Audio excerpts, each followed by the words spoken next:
name of God, hello everyone. I am so glad that you're watching us. I am Mana Nosrati and my expertise is chemistry. The title that we're going to discuss today is different nanostructures, and you all know the definition, the basic definition of the nanostructures. But today we are going to have a short review on their definition and then the classification of different nanostructures. So let's have a review on the definition. Well, we all know that nanostructures are structures that have sizes between 1 to 100 nanometers. And for the classification of different nanostructures, let's first say that we all know that all three-dimensional objects have length, width, and height. And the classification of different nanostructures is based on their free dimensions. So what do we mean by free dimensions? Free dimensions are dimensions that are larger than 100 nanometers.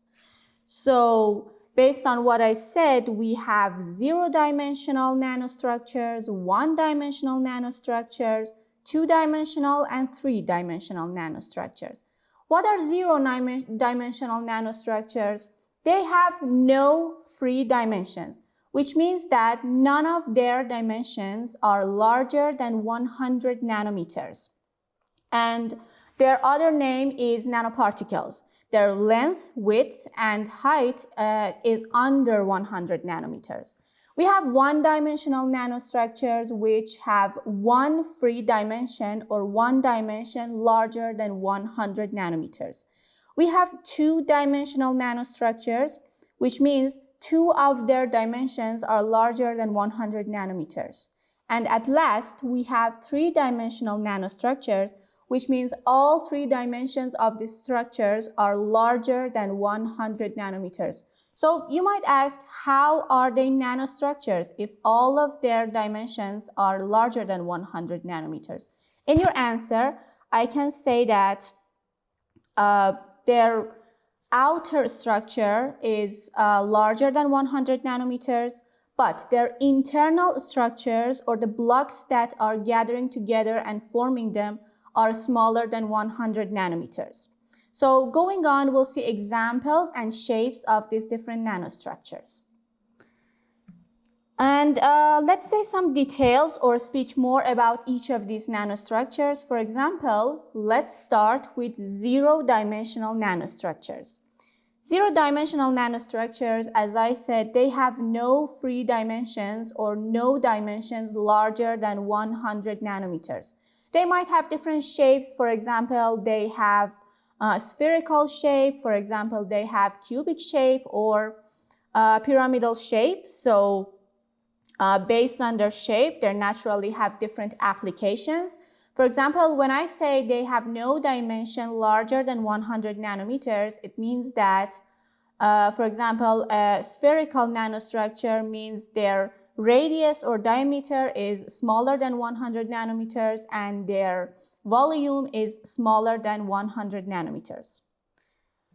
And going on, let's talk about one-dimensional nanostructures, which, as I said, they have one free dimension or one dimension larger than 100 nanometers.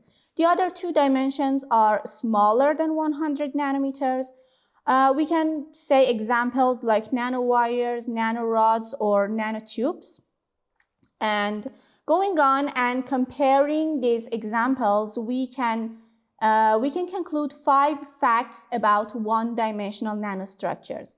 For example, let's just say that one-dimensional structures are called nanotubes if they are hollow, and if they are solid, we call them nanorods. And we have nanowires or nanotubes that they can have cross-sectional shapes, for example, square, hexagonal, or oval. And fact number 3 is that nanofibers, we have something named nanofibers that have a structure similar to nanowires, but their length is larger. And for example, we can say they're like a stretched thread. And they can have regular or irregular shapes.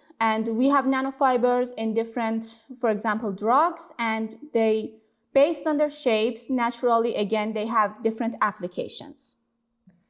So let's have a comparison between nanowires and nanotubes. Well, nanowires have a smaller diameter and radius compared to nanotubes, but they are longer. So we can conclude from that the ratio of L to D, or length to diameter, for nanotubes is smaller, and because of that, the length of the nanowires is bigger, so the ratio of L to D for nanowires is bigger.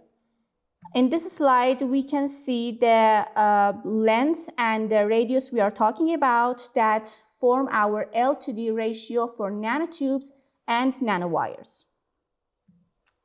And here we can go to two-dimensional nanostructures.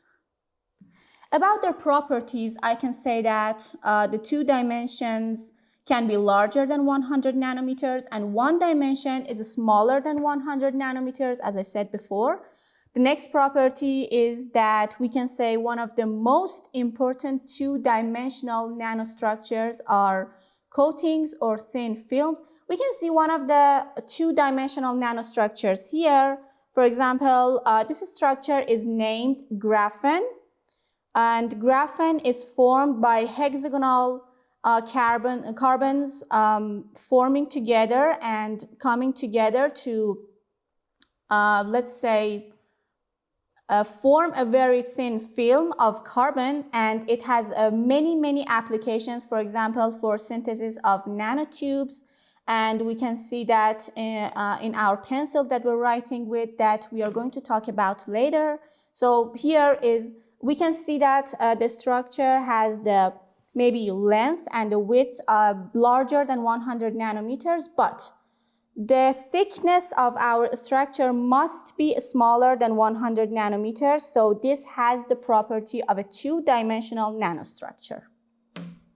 And nanolayers can have large length and width, as you saw in the graphene, but their thickness must be smaller than 100 nanometers. That's just a conclusion. So they have various decorative and strategic applications. For example, the anti-scratch coating that we use in watches, and the factors, as a conclusion, the factors that are influencing the properties of 2-dimensional nanostructures are their material and their thickness. Their thickness is so important. In this slide, we can see different 2-dimensional nanostructures, and we can see that they have many applications, especially in forming carbon nanostructures that we're going to talk about in next session. And let's talk about 3-dimensional nanostructures, which has no free dimensions. We mean all of their dimensions are larger than 100 nanometers. And as I said, they are nanostructures because their internal structures or blocks that are forming them are smaller than 100 nanometers. So many nanostructures have gathered together to form a 3-dimensional nanostructure. And so among the types of 3-dimensional nanomaterials, one of the most important structures that has many applications are nanocomposites. Nanocomposites include two main parts, which is the matrix and the filler that we are adding to the matrix to change its property. So the purpose of adding filler to the matrix is to change something's property and mainly to improve its property. First, let's see a picture of 3-dimensional nanostructures. We can see here the blocks that are individual and gathering them together in a regular form to form our 3-dimensional nanostructures. And then let's have a short talk about nanocomposites. Nanocomposites are classified in 2 ways. First, we classify them based on their matrix, and secondly, we classify them based on their filler. So adding a filler detail to the background is for change its property, as I said. For example, we add carbon nanotubes to polymer matrix to change its property and to maybe improve its property. We enhance its tensile strength by using and adding carbon nanotubes. And based on the matrix material, we can say that we have metal matrix nanocomposites and ceramic matrix nanocomposites and polymer matrix nanocomposites. So these are classifications based on their matrix. Here we can see some nanocomposites that we can see the filler and the matrix we are using to form this nanocomposites. And as you can see in the shape D, in some nanocomposites, we can use different layers and putting them together to form a special nanocomposite. So at last, let's have a conclusion about all the nanostructures. They are very important. They have special properties that are not found in larger materials. The purpose of inverting something into its nano size is to change its property. They have special properties that we can use them a lot in technology and in industries. And their tiny size let them do things like deliver medicine, which is very important, directly to the right cells and make energy storage more efficient and create stronger, lighter materials. So at last, let's see a video about how we, for example, use one-dimensional nanostructures, for example, for keeping a surface wet, and this makes our boiling process more efficient in industries and different applications. Let's see the video.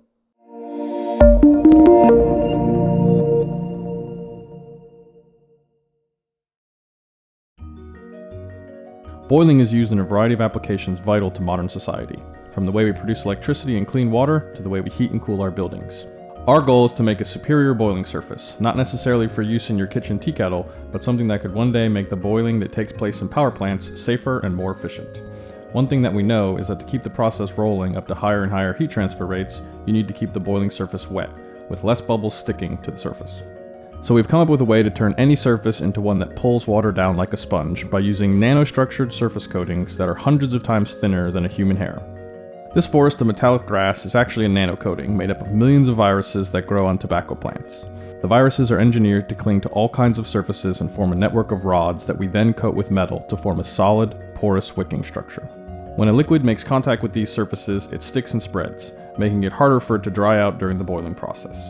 This makes bubbles depart faster and allows the surface to operate at higher and higher heat transfer rates. These tiny coatings could mean big improvements to not just our understanding of the boiling process, but also the way we produce and consume energy in the future.